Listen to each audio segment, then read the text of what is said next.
चैत के दिन ह एक लइका के नया नया शादी भइल बा। तो उ जाता पंजाब कमाए।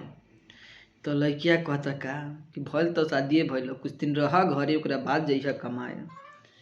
लइकवा ना मानता तो कुछ करके मनावता रे कौना भाव में कौना वर्ड में कहता सुनी कि नहीं झुलानी के छैया बलम दुपहरिया बिताइला हो।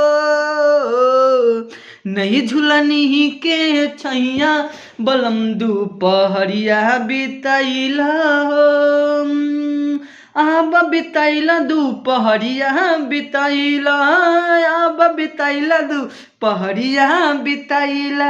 नहीं झूला अरे नहीं झुलानी के छैया बलम दुपहरिया बिताइला हो। एहो झुलनी के छैया बलम दुपहरिया बिताइला हो। 4 महीना गर्मी के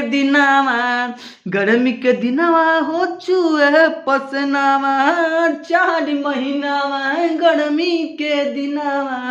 गर्मी के दिनावा हो चुए पसनावा।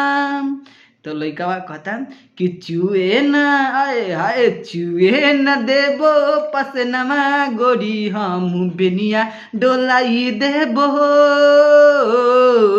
चुए न देबो पसनमा गोरी हम बेनिया डोलाई देबो। नहीं झुलानी के छैया बलम दुपहरिया बिताइला।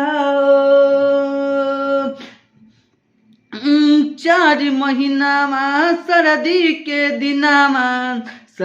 दिनामा हो कापे बदनामा। 4 महीना सरदी के दिनामा हो कापे बदनामा।